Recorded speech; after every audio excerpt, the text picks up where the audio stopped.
नमस्कार, the federal देश में आपका स्वागत है और मैं हूं ललित राय।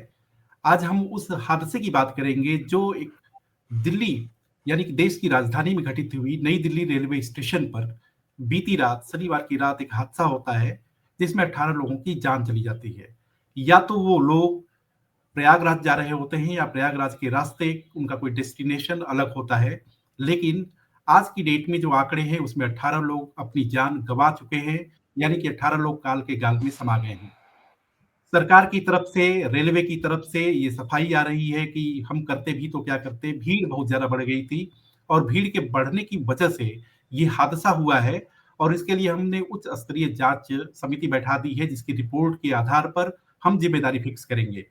इस घटना के बाद हमारी फेडरल देश की टीम, हमारे वरिष्ठ सहयोगी ग्राउंड ज़ीरो पर उस हादसे के तुरंत बाद पहुँचे और वहाँ जो कुछ देखा, जो कुछ महसूस किया, जो कुछ कैमरों में कैद हुआ, लोगों से बात की, चश्मदीदों से बात की और उससे जो जानकारी छन करके आई, वो खुद हम आपके सामने पहुँचा रहे हैं।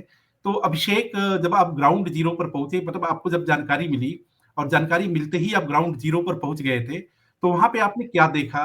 लोगों से बात की, किस स्थिति में लोग थे, क्या कह रहे थे, अफरा-तफरी का माहौल था, ये जो भी कुछ आपने देखा, उसको कैसे आप बयाँ करेंगे? देखिए, ये वहाँ की अगर हम बात करें तो नई दिल्ली रेलवे स्टेशन की स्थिति बहुत ही भयावह थी। जैसे कि दृश्य भी अब सबके सामने आ चुके हैं। प्लेटफ़ॉर्म नंबर 14 और 15 की वो घटना है। असल में हुआ ये था कि रात को साढ़े 9 और 10 बजे के बीच की ये घटना है। उस समय पे 2 ट्रेन की सवारियाँ पहले से वहाँ प्लेटफ़ॉर्म पर मौजूद थी, जैसी जानकारी हमें बताई गई है और उन दोनों ट्रेन के आने में विलंब था और इसके साथ ही प्रयागराज एक्सप्रेस की जो सवारियाँ थी, वो भी वहाँ पहुँच चुकी थी। तो आप ये मानिए कि उस प्लेटफ़ॉर्म पे 14 और 15 नंबर प्लेटफ़ॉर्म पे पैर रखने की भी जगह नहीं थी। मतलब तिल मात्र कोई जगह बची ही नहीं थी, इतनी ज़्यादा भीड़ थी और ऐसे समय में जो हम अजमेरी गेट साइड से अगर बात करेंगे नई दिल्ली रेलवे स्टेशन पे और क्योंकि आप जब अजमेरी गेट की तरफ से रेलवे स्टेशन में प्रवेश करते हैं तो पहला जो प्लेटफॉर्म पड़ता है वो प्लेटफॉर्म नंबर होता है 16। उसके बाद आता है।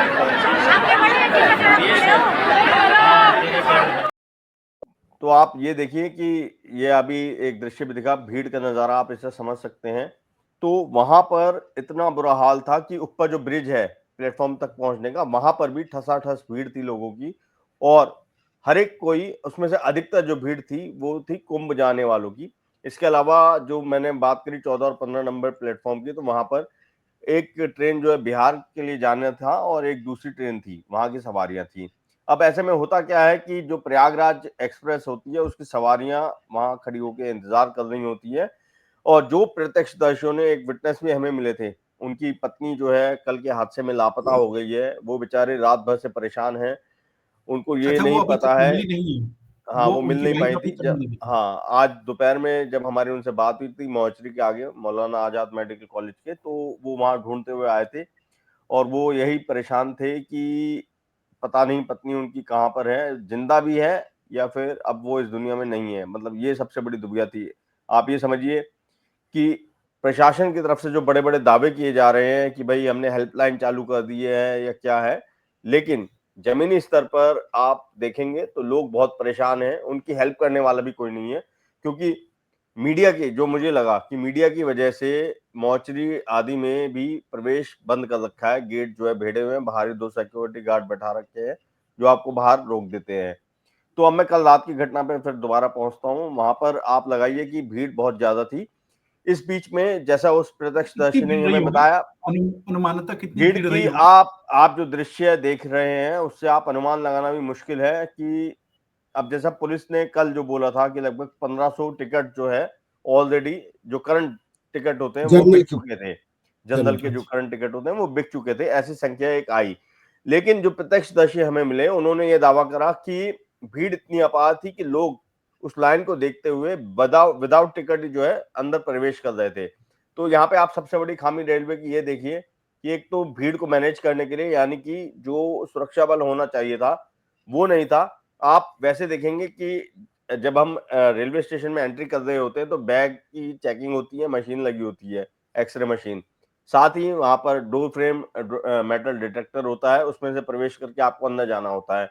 तो कम से कम वहीं पर आप टिकट के लिए पूछ तो सकते हैं। वहां पर भी कोई रोक टोक नहीं हुई रेलवे अभिषेक, की तरफ इसमें से। इसमें एक जानकारी ये भी आ रही है कि फेडरल देश को भी ये जानकारी मिली कि जब प्रयागराज में हादसा हुआ मौनी अमावस्या के दिन, और उसके बाद स्टेशन के पर काफी भीड़ आने लगी जो है, तो फिर यहाँ के आरपीएफ के जो है नई दिल्ली रेलवे स्टेशन के उन लोगों को शिफ्ट कर दिया गया वहां पे। तो क्या मतलब उस दिन आरपीएफ के लोगों की कमी आपको दिख रही थी कि मौके पर आरपीएफ के लोग कम थे, ऐसा आपने देखा? देखिए, जब घटना हुई, घटना के बाद जब तमाम मीडिया वहां पहुंचा है, तब तो पुलिस बल बहुत अत्यधिक संख्या में बल्कि देखने को मिला। उसका नतीजा ये भी था कि जो जीआरपी है, यानी दिल्ली पुलिस की जो रेलवे यूनिट है, उन्होंने तमाम अपने जो अन्य पुलिस फोर्स है उसको यहाँ नई दिल्ली रेलवे स्टेशन पर डिप्लॉय कर दिया था। इसके अलावा आरपीएफ भी वहां पर अच्छी संख्या में आ चुकी थी और जो प्राइवेट सिक्योरिटी गार्ड है उनको भी बुला लिया गया था। लेकिन मैं उस समय की बात कर रहा हूँ जब विदाउट टिकट लोग भी उस प्रांगण में प्रवेश कर रहे थे कुंभ जाने के लिए। तो होता यह है, जो सबसे बड़ी और अहम बात है, और शायद वो एक वजह हो सकती है भगदड़ की, कि एक अनाउंसमेंट होने लगती है प्रयागराज स्पेशल ट्रेन के लिए। अब जो पुलिस के सोर्सेस ने हमें बताया है कि जो कंफ्यूजन हुई वो ये हो सकती है कि जब अनाउंसमेंट हुई और उस प्लेटफॉर्म पर ऑलरेडी प्रयागराज एक्सप्रेस में जाने वाली सवारियां मौजूद थीं। इस बीच एक अनाउंसमेंट होती है कि Prayagraj special train 16 number platform से जाएगी। तो जो पुलिस सोर्सेस ने हमें ऑफ रिकॉर्ड अभी बताया है, क्योंकि अभी इन्वेस्टिगेशन चल रही है, उनका ये कहना है कि अब तक हमें यही समझ में आ रहा है कि शायद लोगों ने सिर्फ प्रयागराज सुना और उनको ऐसा लगा कि शायद प्रयागराज एक्सप्रेस का प्लेटफॉर्म बदल दिया गया है। उन्होंने वो जो स्पेशल है वो सुनना शायद भूल गए, और ऐसा ह्यूमन टेंडेंसी भी है कि हम सिर्फ अपने मतलब की बात पे फोकस बात रखते सुनते हैं। हैं। प्रयागराज सुना तो बस उनको लगा कि शायद वो ट्रेन अब उससे जा रही है।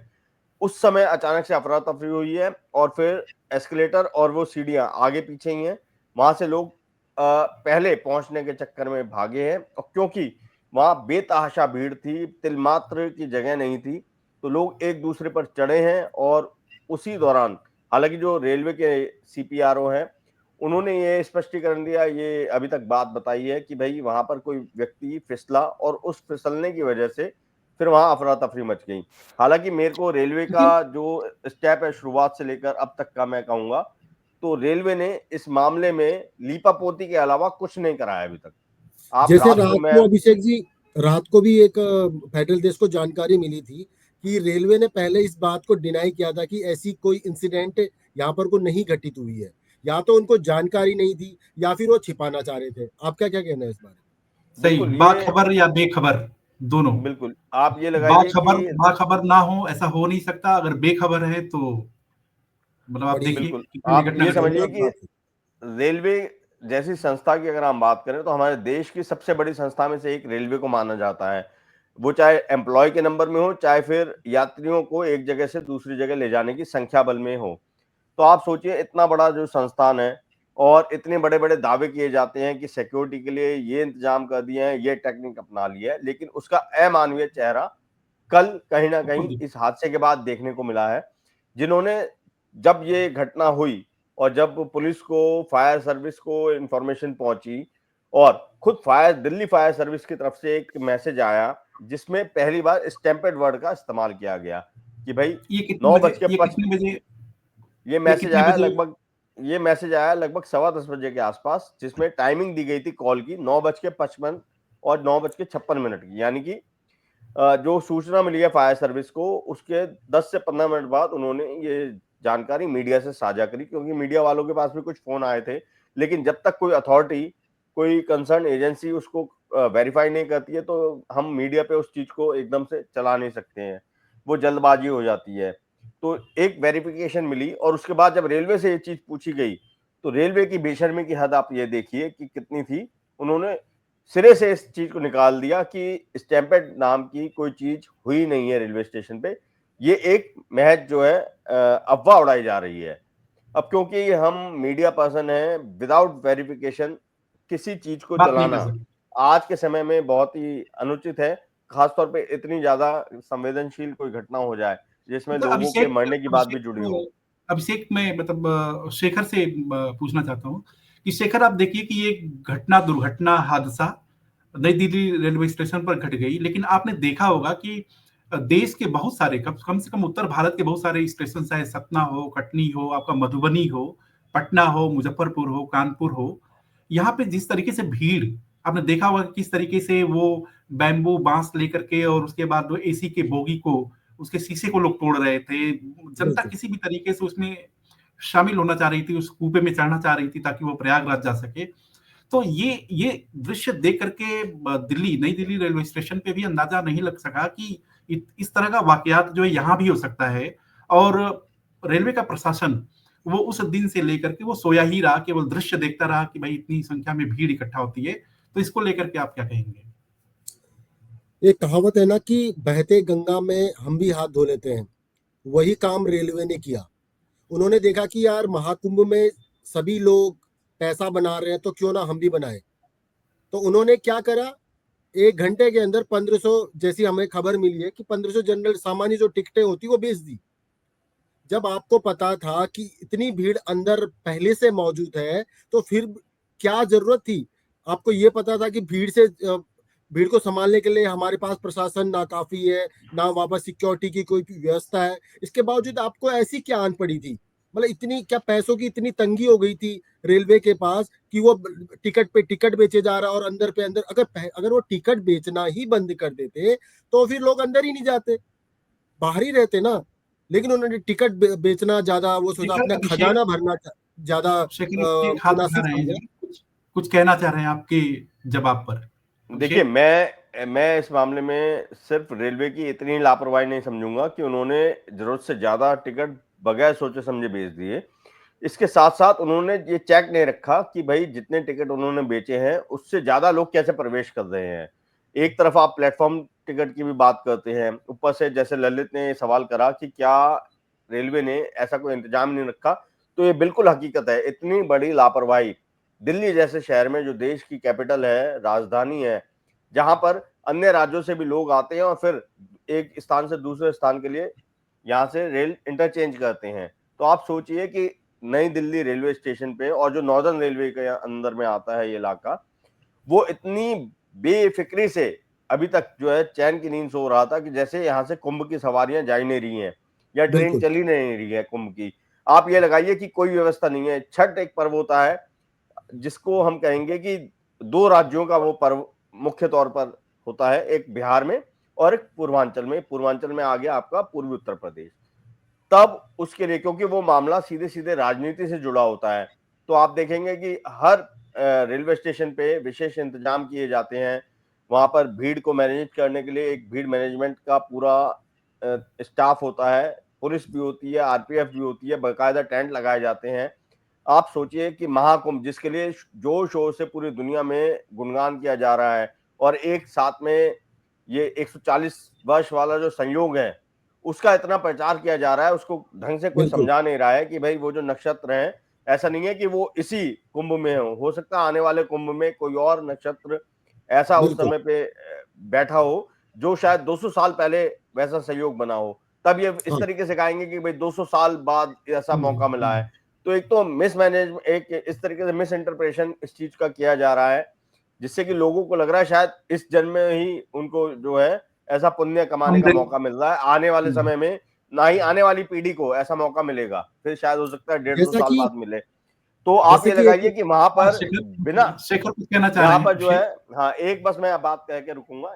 यहाँ पर जो है सिवाय 1500 वो टिकट ही नहीं, बगैर टिकट वाले भी लोगों ने अत्यधिक संख्या में वहां पे प्रवेश किया है, जिसको रोकने वाला, जिसको टोकने वाला कोई नहीं था। और यही जो है कहीं ना कहीं भीड़ का एक बहुत बड़ा कारण भी रहा है, और इसकी वजह से कई अच्छा, लोगों को लेकिन जो है, लेकिन शेखर, एक चीज जैसे अभिषेक कह रहे हैं कि कोई रोकने टोकने वाला नहीं था, जबकि ये कह रहे हैं कि भी सीसीटीवी के जरिए हम पूरा जो है उसको मॉनिटर करते हैं, तो सीसीटीवी में तो वो दिख जाएगा कि अजमेरी गेट के सामने और पहाड़गंज की तरफ जो कितनी ज्यादा भीड़ है। तो मतलब ये तो कॉमन सी सेंस है कि वो अपने आप ही जब देखें इतनी संख्या में भीड़ है तो अपने आप उसको रोकें। और उन्होंने रोकने नहीं दिया, मतलब रेलवे प्रशासन ने, और प्लेटफॉर्म में एंट्री होती गई, अंदर एंट्री होती गई। तो आपको नहीं लगता कि ये प्राइमा फेसाई तो कहीं ना कहीं वो रेलवे प्रशासन की ही गलती है? भले जांच की रिपोर्ट। इसके लिए आपस में ना कोऑर्डिनेशन बहुत जरूरी होता है। फेडरल देश ने भी एक स्टोरी की थी कि एक जो ड्यूटी में तैनात एक सैनिक कर्मी थे, तो उनकी जो ड्यूटी लगी थी नई दिल्ली रेलवे स्टेशन पे, तो वो अपने जा रहे थे, तो उन्होंने बताया कि जो नई दिल्ली मेट्रो स्टेशन है वहां पर को इतनी भारी भीड़ थी कि वहां पर से बाहर निकलना मुश्किल हो रहा था। यानी कि मतलब जहां पर को मेट्रो स्टेशन है और जहां पर को नई दिल्ली रेलवे स्टेशन का गेट शुरू होता है वहां पर को काफी थोड़ा बहुत अच्छी खासी दूरी है, लेकिन फिर भी इतना समन्वय नहीं था आपसी एजेंसीज में, सिक्योरिटी एजेंसी में, कि वो ये बता सकते हैं यहाँ से भारी तादाद में भीड़ जा रही है, कृपया इनको मतलब अंदर जाने से रोकें या इस तरह से व्यवस्था की करें। क्योंकि जैसे कि आपने भी बोला कि सीसीटीवी कैमरा से मॉनिटर कर रहे थे, अगर सीसीटीवी कैमरे से मॉनिटर करे तो आपको हर चीज पता लग जाती कि कितने गेट से एंट्री हाँ, कर रहे हैं, हाँ, कितने लोग स्कैनर में बैगेज डाल रहे हैं, कितने लोग सीढ़ी से उतर रहे हैं, कितने लोग पुलिया से नीचे को उतर रहे हैं। लेकिन कहीं पर कोई इस तरह की कोई मॉनिटरिंग नहीं की गई, सीधे ही एंट्री दे दी गई और उसका जो खामियाजा है कल रात की वो जो दिखाई घटना दे रहा है घटी और उस एकदम। पे वो नहीं हुआ। अब दूसरी बात मैं ये अभिषेक, कहना चाहूंगा कि जैसे आपने पहले पूछा था कि जो जिस तरह की घटनाएं आ रही, पटना जंक्शन का एक वीडियो बड़ा वायरल हो रहा है, उसमें पटना जंक्शन लिखा हुआ है, तो उसमें ये एक लड़का एसी ट्रेन में चढ़ने के लिए ईंट से शीशा एकदम तोड़ रहा है एकदम गेट का, इज्जत हो ठीक रही है, तो पुलिस उसको पकड़ के ले जाती है। तो प्रत्यक्षदर्शियों ने बताया कि नई दिल्ली रेलवे स्टेशन में भगदड़ से पहले उनको भी कहा गया था कि आप भी जो भी एसी ट्रेन आ रही है आप चढ़ जाइए। तो वहां पर भी अच्छा। आप देख रहे होगे कि वहां, हाँ, ये प्रत्यक्षदर्शियों का कहना है कि उन्होंने भी उनको वहां पर को तैनात जो मौजूद लोग थे, चाहे वो प्रशासन के थे, सिक्योरिटी गार्ड थे, उन्होंने इस तरह से तो मेंशन नहीं किया, बट ऐसा ऐसा लोग बताया गया कि आप लोग जो एसी ट्रेन आ रही है उसमें किसी भी तरह चढ़ जाइए और आगे निकल जाइए। तो ये भी एक बड़ा कारण रहा कि कोई कोऑर्डिनेशन नहीं, कोई क्या ऐलान करना है, क्या अनाउंसमेंट करनी है, किस तरह से भीड़ मैनेजमेंट करना है, मतलब बिल्कुल ऐसा लगा कि गाय बैल मतलब जो जानवर छोड़ दिए जाते, पशुओं को छोड़ दिया जाता है, उस तरह से इंसानों को छोड़ दिया गया था रेलवे स्टेशन पे। तो ये मंजर था मतलब कल शाम। खास तौर से मतलब प्रशासनिक जो मेंटेलिटी है वो ये काम करती है कि ठीक है, कोई भी हादसा होता है तो हमें रीजंस बहुत सारे हैं, तो कोई भी रीजन दे खास करके हम। खासकर जो मौनी अमावस्या को हुआ, भी कितने दिन उसको हुए होंगे उस हाँ, भगदड़ को खत्म हुए, 10-15 दिन, थोड़ा तो 15 दिन। उससे उससे तो आपको थोड़ा सा लेना चाहिए ना, उससे तो आपको सीखना चाहिए था कि नहीं यार, थोड़ा सा क्राउड मैनेजमेंट कर लेते हैं। जैसे कि अभिषेक जी ने बताया कि सारी जो ट्रेनें होती, नई Delhi railway station, this is the one of the biggest railway station of India. हाँ, यहाँ से सही बात। पूरे भारत की ट्रेन चलती हैं और यहाँ से गुजरती हैं। तो वहां पर को अच्छा यही नहीं था कि प्रयागराज या जाने के लिए, कुंभ जाने के लिए सारे थे, कि कई लोगों को अपने पूर्वांचल अपने घर जाना हाँ, था, कई लोग डेस्टिनेशन अपने अलग घर था। भी जा रहे थे, उसमें लेबर क्लास भी थे। तो ये तो ये भी तो सोचना चाहिए ना कि आम आम लोग जो रोजाना जो कम्यूटर होते हैं, जो लोग सफर करते हैं, जो आम पैसेंजर होते हैं, वो भी होंगे, और ऊपर से फिर महाकुंभ जैसे बड़ा जो इवेंट चल रहा है अच्छा। वो तो है। तो शेखर इसमें बहुत शेखर जरूरी था कि रेलवे को मेरा तैयारी करनी चाहिए थी। शेखर मेरा अभिषेक से सवाल है। अभिषेक, ये बताइए कि कुंभ में जो लोग इतनी तादाद में पहुंच रहे हैं, तो उसके पीछे मीडिया की भी जो लुभावनी जो कवरेज है वो भी जिम्मेदार है। अगर मीडिया वहां के हालात को बताए, वहां की स्थिति को बताए कि आप देखिए इस तरह की स्थिति बनी हुई है, इतनी संख्या में आप जाएंगे तो समस्या आपके साथ आ सकती है। तो क्या आपको लगता है कि मीडिया की जो लुभावनी जो कवरेज है, मीडिया भी सही तरीके से ग्राउंड पर क्या है उस प्रॉब्लम्स को नहीं दिखा रहा है, जो है केवल अच्छी अच्छी चीजों को दिखा रहा है, वीआईपी घाट्स को दिखा रहा है जो हमेशा मतलब खाली ही रहते हैं। तो कोई भी सोच सकता है कि अगर वो इलाका खाली है तो हम जा सकते हैं, कोई दिक्कत नहीं है, और दूसरा आदमी बरगला रहा है। तो कहीं ना कहीं ये मीडिया जो है, एक तो उसकी लुभावनी कवरेज या ज्यादा जिम्मेदार है, या मतलब केवल प्रशासनिक व्यवस्था ही इस पूरे घटनाक्रम के लिए जिम्मेदार है। यहाँ पर को एक छोटा सा मैं हाँ, बताना चाहूंगा, 2 लाइन अभिषेक जी। मीडिया दिखा रहा है घाट खाली है, आप जाइए आराम से, सड़कें खाली हैं, जाइए नहाइए और आराम से आ जाइए, ठीक है। दूसरी तरफ सरकारी तंत्र दावा कर रही है, राज्य सरकार की, आज इतने करोड़ लोगों ने डुबकी लगाई। अब तक कल शनिवार की दोपहर तक जो आंकड़ा पेश किया गया वो ये था कि 50 करोड़ लोग डुबकी लगा चुके हैं अभी तक। ठीक है। अभी जबकि 26 फरवरी तक चलना है इवेंट, लेकिन अभी तक 50। तो ये मतलब एक तरफ तो बिल्कुल खाली बताया जाता है। आप नहा रहे हैं, आप बड़े बड़े लोग आ रहे हैं, नहा रहे हैं और बड़ा अच्छा इवेंट चल रहा है। दूसरी तरफ से ये जो इतने करोड़ का दावा किया जाता है, लोग आए और नहाए, तो ये बड़ा पचाना बड़ा मुश्किल है। अभिषेक, वही मैं पूछ रहा हूँ कि मीडिया कहाँ तक जिम्मेदार है इसके लिए कि मतलब लुभावनी बातें, लुभावनी कवरेज, तो मीडिया की गलती या मीडिया की भूमिका आपको नजर आती है? और जैसा कि देखिए फेडरल देश ग्राउंड पे भी पहुंचा, तो किस तरह से रिपोर्ट हो रहा था? जैसे हम लोगों ने तो क्या है कि जमीनी फेडरल देश ने जमीनी स्तर पर जो लोगों की बात थी, जो लोगों की पीड़ा थी, उसको देखा, उसको समझा और उसको हम शब्दों के जरिए बयां कर रहे हैं। तो क्या यही चीज और हमारा जो वर्ग है वो उस तरीके से पेश कर रहा था, या पेशबंदी में कुछ मतलब ऊपर नीचे वाली बात थी? देखिए, जहाँ तक महाकुंभ की कवरेज की बात है, तो ज़ाहिर-सी बात है, जो मेन स्ट्रीम मीडिया है, उसके साथ कई चीज़ें जुड़ी होती हैं। उसको अपना रेवेन्यू देखना है, प्रदेश सरकार से उसको एडवर्टाइज़ मिलता है भारी भरकम। इसके अलावा कहीं न कहीं कुछ पॉलिटिकल बाउंडेशंस भी रहती होंगी, जिसकी वजह से वो खुलकर अगर कहीं पे आलोचना करनी है, तो उस आलोचना को वो नहीं रख पाते हैं। जबकि जो आप देखिए कि कबीर जी का दोहा है, निंदक नियारे राखिए, लेकिन आज उस दोहे का कोई मायना रह नहीं गया है। जो भी मतलब जो भी सत्ता में होता है, उसको निंदक बिल्कुल भी प्यारा नहीं रहता है। वो उस निंदक को ही किनारे लगाना चाहता है, सबसे पहली बात तो ये है। तो इसलिए ये एक बड़ी वजह है जो मीडिया, और फिर मीडिया भी आप देखेंगे तो अलग-अलग खेमों में बँट चुका है। जो मेन स्ट्रीम मीडिया की बात करेंगे तो उसकी जो एक ज़िम्मेदारी है, वो कहीं न कहीं कॉम्प्रोमाइज़ उसमें देखने को मिलता है। वो अपने जो लाइक वाइज़ हम कहेंगे, उसके अकॉर्डिंग उनका जो है किसी खबर पर उस तरीके का प्रभाव रहता है कि अच्छा दिखाएँ या बुरा दिखाएँ, बुरा पहलू दिखाना है उस खबर का या फिर अच्छा पहलू दिखाना है। और इन सब के बीच में जो है, जो आम जनता होती है, जो उस खबर को देखने वाले व्यूअर्स हैं, वो इस कदर क्योंकि उस पे विश्वास कर रहे होते हैं, उनको लगता है कि जो दिख रहा है वो बिल्कुल सच है। जबकि वो सिक्के का एक पहलू होता है, उसका दूसरा पहलू भी होता है जिसको छुपा लिया जाता है।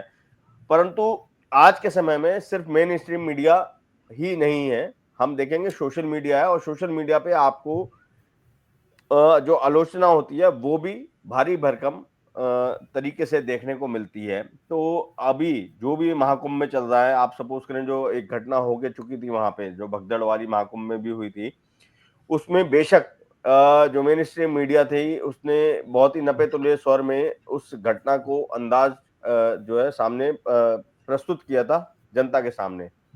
लेकिन जो सोशल मीडिया थी उसके माध्यम से उसमें काफ़ी चीज़ें बाहर निकल कर आई, और सेम मैं नई दिल्ली की घटना में जो हुई है कल रात को, शनिवार रात को जो हुई है, वहाँ पर भी हमें शुरुआत में जब तक रेलवे इस पूरे घटना के लिए शुरुआत में डिनायल करता रहा, उसने तो सिरे से नकार दिया कि भई भगदड़ नाम की कोई चीज़ ही नहीं है। वो इस तरीके का प्रभाव बनाना चाह रहा था रेलवे प्रशासन कि जो तमाम मीडिया कर्मी हैं, वो ऐसा दबाव में आ जाए जैसे कि वो बेचारे फेक न्यूज़ को लेकर एक जो है ना सवाल कर रहे हों। अच्छा रेलवे अभिषेक, का इसी ये पे स्टेप एक था बिल्कुल। अभिषेक, इसी पे जैसा कि आप बता रहे हैं जो है, और शेखर आप भी दोनों लोग जवाब दीजिएगा कि जैसे न्यूज़पेपर्स को जब भरपूर ऐड मिलना शुरू हो जाए, जो डिजिटल मीडिया है या उसके बाद आपका इलेक्ट्रॉनिक मीडिया है, उसको स्लॉट्स मिलने शुरू हो जाए, इन्फ्लुएंसर्स को पैसे मिलने शुरू हो जाए, तो फिर मतलब क्या आपको इसी तरह की खबर देखने को मिलेगी, इसी तरह की बात, केवल हर सब कुछ गुडी गुडी है वही आपको देखने मिलेगा? तो सही चीज आखिरकार वो कहाँ आएगी? क्या आप इससे सहमत हैं? देखिए, ये मैं अगर आपको बताऊँ जो मेरा पक्ष है, जो मुझे लगता है, यहाँ पर हम 2014 से पहले और 2014 की बात की कहानी पे आते हैं। 2014 से पहले मीडिया में खेमेबाजी इस तरीके से नहीं थी, जो आज के समय में सबको पता है। आप एक जनरल पब्लिक से पूछेंगे तो वो बोलेगा भाई ये जो फलां चैनल है, वो सरकार के पक्ष का है, और फलां चैनल जो है सरकार के विरोध में बात करता है, या फलां एंकर सरकार के पक्ष में बात करता है, या फलां एंकर सरकार के विरोध में बात करता है।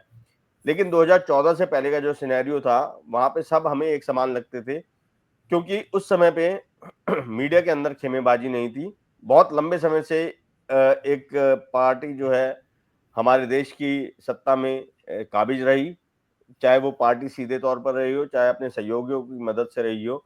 लेकिन 2014 में सत्ता परिवर्तन हुआ, जो दूसरी पार्टी थी, जो पहले विपक्ष में रहा करती थी, वो फिर सत्ता में आई, और उसके सत्ता में आने के बाद मीडिया के अंदर भी कहीं ना कहीं विभाजन हुआ और फिर मीडिया भी खेमों के अंदर बट गई है।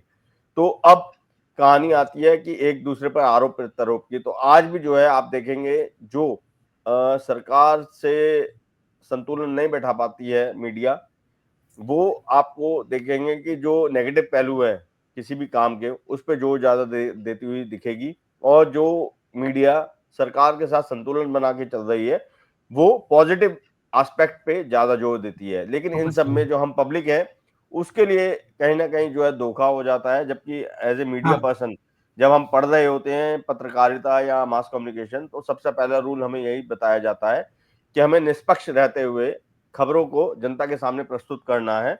हमें ना तो उसमें अपना विश्लेषण दिखाना है, किसी भी खबर में जो खबर है उसको खबर को एज इट इज जो है जनता के सामने परोस देना है।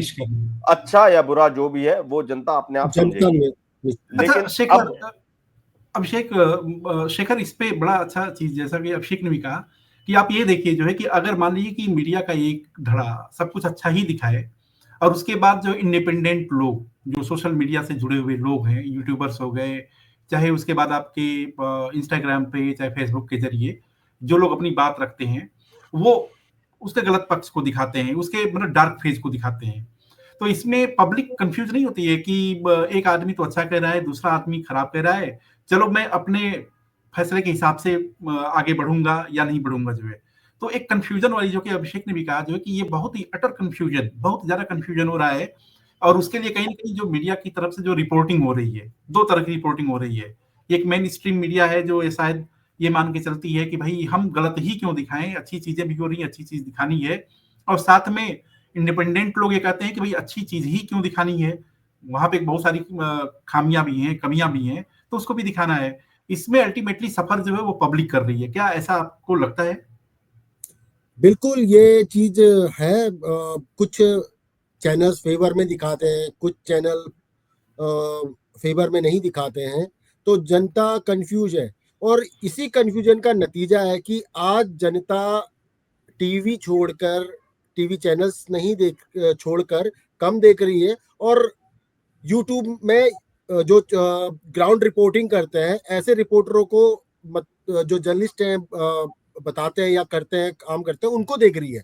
उनके सब्सक्रिप्शन देखकर आपको अंदाजा हो जाएगा, कई यूट्यूबर ऐसे हैं जो ग्राउंड में जाके अच्छा रिपोर्टिंग कर रहे हैं और जनता तक बात पहुंचा रहे हैं, तो उनके सब्सक्रिप्शन भी बढ़ रहे हैं धीरे धीरे, क्योंकि जनता का कहीं ना कहीं विश्वास उठ गया है। क्योंकि वो समझ ही नहीं पाते कि एक में किसी चीज के बारे में अच्छा बोला जा रहा है और दूसरे में उसी चीज के लिए गलत बोला जा रहा है। तो आखिर कौन बोल रहा है? जनता, उनको न्यूज चाहिए। जैसे कि अभिषेक जी ने बताया था कि मास कॉम का मतलब ही ये था, यही पढ़ाया गया था कि हमें सिर्फ जो भी चीजें हैं अच्छी और बुरी और दिखा के हमें सिर्फ परोस देना है जनता के सामने, और जनता को ये डिसाइड करना है कि वो चीज सही है या गलत है। लेकिन आज क्या है? आज ये है कि हम ही डिसाइड करते हैं, मीडिया ही डिसाइड करने लगी है कि सही क्या है और गलत क्या गलत है। यहीं से अच्छा यहीं से पूरा जो अभिषेक से मेरा सवाल है कि अभिषेक, ये पाठक और दर्शक ये कब समर्थक और लाभार्थी बन जाते हैं, मतलब ये पता ही नहीं चलता है।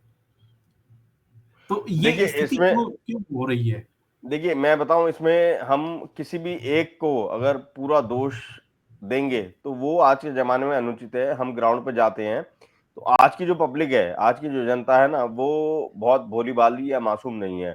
वो भी मीडिया को यूटिलाइज करती है, यूज करती है। कई ऐसी घटनाएं सामने भी आई हुई हैं कि जो जनता है, जिसको हम सोचते हैं कि जो मीडिया उसको दे रहा है वो बस उसी बात को समझ रही है, ऐसा नहीं है। मीडिया को किस तरीके से इस्तेमाल करना है, ऐसा जनता भी बखूबी जो है जानती है। और जैसा जनता कि भी फेडरल देश जो है आज आप पूरा कवर किए और पूरे नई दिल्ली रेलवे स्टेशन को खंगाला है, प्रत्यक्षदर्शियों से बात भी की है, उसके बाद जो फिर अलग अलग जो चैनल्स के मतलब अफसर्स हैं, कर्मचारी हैं, उनसे भी बात की है। तो उनसे बात करते हुए आपको ये लगा, जैसे कि अभी सवाल मैंने ये किया जो है कि पाठक और दर्शक वाला, तो ये आपको महसूस हुआ जो है कि ऐसे लोग जो कि विक्टिमाइज्ड हैं उनका वर्जन कुछ और है, ऐसे लोग हैं जो कि बच गए उनका वर्जन, क्योंकि एक दृश्य मेरे को मतलब रात का नजर आ रहा था कि उसमें ऐसे लोग थे कि मतलब शायद रात के 2:30 बजे या 3 बजे का वक्त है और एक प्लेटफॉर्म पे ट्रेन लगी हुई है, उसमें लोग काफी चीयरफुल हैं, ऐसा लगा ही नहीं कि वहां पे कोई घटना घटी है। और उनको ये लगा, वो ये कह रहे थे कि भाई होता क्या जो है, एक आदमी कोई फिसला और उसके बाद लोग उसके ऊपर चलते गए। तो वो बात तो कर रहे थे, लेकिन ये कि उनके चेहरे पर वो भाव, वो मतलब गम दिख नहीं रहा था। उनको लगा कि ठीक है, ये घटना घटी है। और तो वही सवाल है कि वो पाठक, दर्शक, वो समर्थक और लाभार्थी वो जो बन जा रहे हैं, वो पूरी कहानी क्या उससे जुड़ती हुई नजर आ रही है आपको?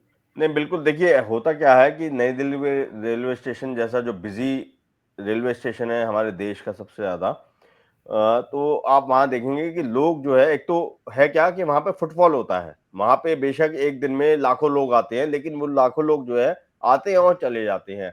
ऐसा नहीं है कि वो वहीं पे बहुत देर बिताते हैं, या फिर जो है कि वहां पर किसी से बातचीत करना है। तो वहां पे जो एक होता है ना इंटरेक्शन, बहुत कोई दिली इंटरेक्शन तो किसी से होता नहीं है।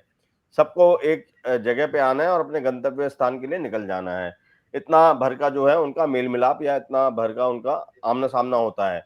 और वहां पे 16 प्लेटफॉर्म है, आप सोचिए। तो ये घटना हुई है 2 प्लेटफॉर्म के बीच में। कहने को वो 2 हैं, लेकिन वो पूरा बीच का जो एक रोड साइड मतलब प्लेटफॉर्म मान लीजिए, वो एक ही होगा। उसका एक किनारा हो गया 14 नंबर, एक किनारा हो गया 15 नंबर। तो जो ये घटना हुई, ये उस प्लेटफॉर्म पे भी सिर्फ एक जगह पर हुई है, एक पॉइंट पे हुई है जहां पे सीढ़ियां थी, और उस सीढ़ियों के बाद ही एस्केलेटर था।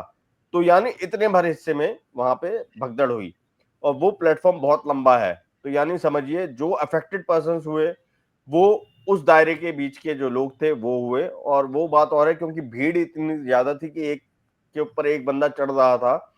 तो जो नंबर ऑफ कैजुअलिटीज हैं वो 18 पहुंच गया है, और हो सकता है कि शायद ये नंबर बढ़े, क्योंकि अभी कुछ लोग एडमिट भी हैं।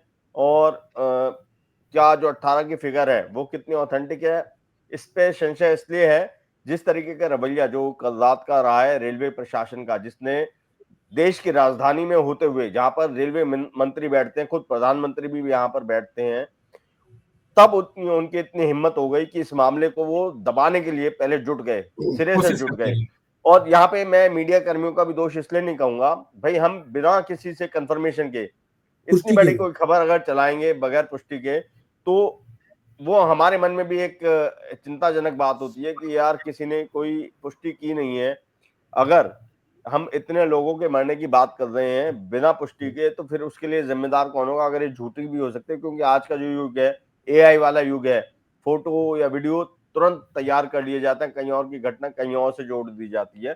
तो उसके लिए पुष्टि होना बहुत जरूरी है। लेकिन बिल्कुल, मैं फिर गलत निर्लजता खबर कहूंगा, फैलाने का भी आरोप लग जाता है बिल्कुल, उसके बाद। मैं ये रेलवे की निर्लजता कहूंगा कि इतने बड़े जिम्मेदार अधिकारी होके ह्यूमन लाइफ की उनको वैल्यू नहीं है बिल्कुल भी।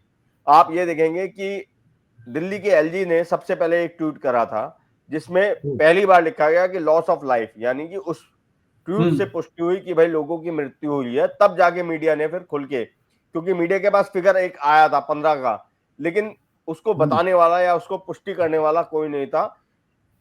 किसी सोर्स के थ्रू वो एक मैसेज के माध्यम से आया, लेकिन वो सोर्स भी कहीं ना कहीं सरकारी अधिकारी, बड़े पद का अधिकारी है। शायद उसने भी दबाव महसूस किया हो, तो उसने वो 15 की फिगर डेड वाली वो डिलीट कर दी थी अपने मैसेज से एडिट करते हुए। तो आप ये बिल्कुल। लगाइए कि ऐसी परिस्थिति में कौन मीडिया कर्मी होगा जो फिर अपने आप जो है 15 का फिगर चला देगा। लेकिन एलजी साहब ने जब बोला तो फिर वो बात शुरू हुई। फिर एलएनजेपी हॉस्पिटल से पता चला कि भाई 10 बॉडी वहां पहुंची है, 5 बॉडी कहीं और पहुंची है, तो 15 का फिगर निकल कर आया। लेकिन आप ये देखिए कि एलजी साहब ने भी लगभग 38 मिनट बाद अपने ट्वीट में एडिट करा और लॉस ऑफ लाइफ वर्ड हटा दिया। तो आप सोचिए कि कितना बड़ा दबाव कहीं ना कहीं शायद एलजी साहब को लगा हो, जो अब तक दिल्ली सरकार में बैठे हुए थे, और दिल्ली सरकार जो आम आदमी पार्टी की सरकार थी उसको उचित अनुचित का पाठ पढ़ाते रहे। अब वो अचानक से लोगों के मरने पे, जबकि दिल्ली में भाजपा जीत गई है, और अब कुछ दिनों में, 1-2 दिन में, हो सकता है इस हफ्ते में, मतलब सरकार भी सरकार का बनी है। गठन हो जाएगा।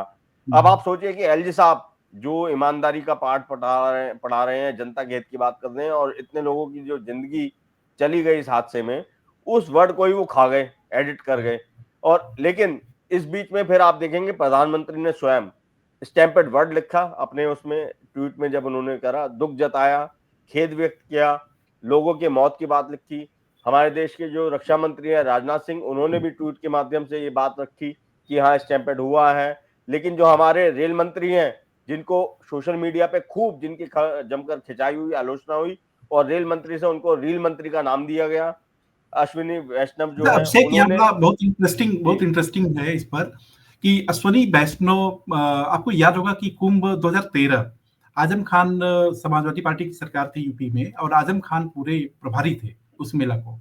और प्रयागराज स्टेशन पे ही स्टैम्पीड होता है, उसमें 30 से ऊपर श्रद्धालु मतलब उनकी मौत होती है और उसके बाद उन्होंने रिजाइन कर दिया। ये बात सच है कि अखिलेश यादव ने उस रेजिग्नेशन को एक्सेप्ट नहीं किया। तो कहीं न कहीं कि अगर ये देखा जाए तो मोरल वैल्यू पे वो तो कहीं ज़्यादा ऊपर ठहरे।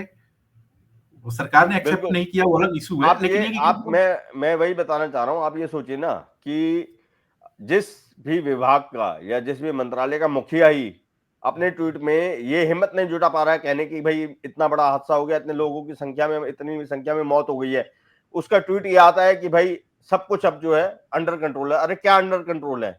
आपने क्या बताया, क्या घटना हुई? आपने बताया अपने ट्वीट में? कोई बात नहीं बताई। कितने लोग घायल हुए, कितने लोग मरे, कोई किसी बात का जिक्र करा? कोई जिक्र नहीं करा। क्या अंडर जबकि कंट्रोल नैतिक है? जिम्मेदारी इन्हीं की आपका बनती आपका थी। आपका जो नॉर्दर्न रेलवे है वो तो सिरे से हाँ, मना करता है, स्टैम्पेड हुई नहीं है, तो किस चीज का क्या अंडर कंट्रोल करवा रहे हो आप? शेखर आप क्या यानी कह रहे कि थे? अभी कुछ जब बोल रहे मुखिया थे। ही जो है जब मुखिया ही जो है ये चाह रहा है कि भाई मामला रफा दफा हो जाए, तो विभाग के अधिकारी तो अपने आप ही जो है ना इस चीज को दबाने में जुट जाएंगे, जबकि वो भूल जाते हैं कि ये देश की राजधानी है। अच्छा, सारी मीडिया यहाँ बैठी हुई है, देश की राजधानी है, कहाँ छुपी रहेगी? वैसे तो देखा जाए तो जैसे ललित जी ने कहा कि उनको नैतिक आधार पे इस्तीफा तो देना ही चाहिए। बस बाकी ये है कि सरकार उनको उसको मंजूर करे या ना मंजूर करे, वो सरकार के ऊपर है। लेकिन उनको नैतिक आधार पे मतलब अपना लेते हुए, जिम्मेदारी लेते हुए, नैतिक जिम्मेदारी लेते हुए इस्तीफा जरूर दे देना चाहिए। अच्छा तो अभिषेक जी, जैसा मेरे कि एक हाँ, तस्वीरें मेरी अभी जहन में आ रही हैं। दिन की तस्वीर है, एलएनजेपी के बाहर पुलिस कमांडो के राइफल वगैरह लेके बड़ा खड़ी थी मुस्तैद। तो क्या कुछ अंदर ऐसा कुछ चल रहा है या कुछ ऐसे आंकड़े हैं जिसको छुपाने की सरकार कोशिश कर रही थी देखिए अंदर? सरकार इतनी सरकार सिक्योरिटी तो कहीं देखी नहीं गई। इतनी सिक्योरिटी अगर रेलवे स्टेशन पे हो जाती तो ये हादसा देखने को नहीं मिलता। तो जैसा कि बिल्कुल, जैसा कि आप ये आपने देखिए कि जी, मैं बस एक बात कहूँगा उसके बाद आप जो है समापन कर सकते हैं कि हाँ, इतना बड़ा तामझाम सिर्फ मीडिया को रोकने का था और इसके पीछे की एक यही मंशा हो सकती है कि जो तथ्य हैं, वो पूरी तरीके से बाहर ना आ जा सके और इसी वजह से इतना तामझाम, इतना बड़ी सिक्योरिटी, इतना अमला जो है लगाया गया वहाँ पर।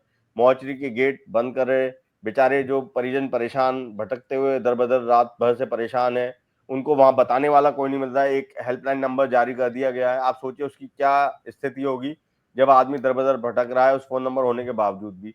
तो रियलिटी बिल्कुल अलग है जो दिखाया जा रहा है उससे, और ये तो बहुत शर्मनाक है। जैसा कि आपने देखा कि हमारी परिचर्चा में कि अगर रेलवे प्रशासन बाखबर था तो भी गलती थी और बेखबर है तो सबसे बड़ी गलती है, बहुत बड़ी गलती है। उस गलती को किसी भी तरीके से आप शायद जायज नहीं ठहरा सकते।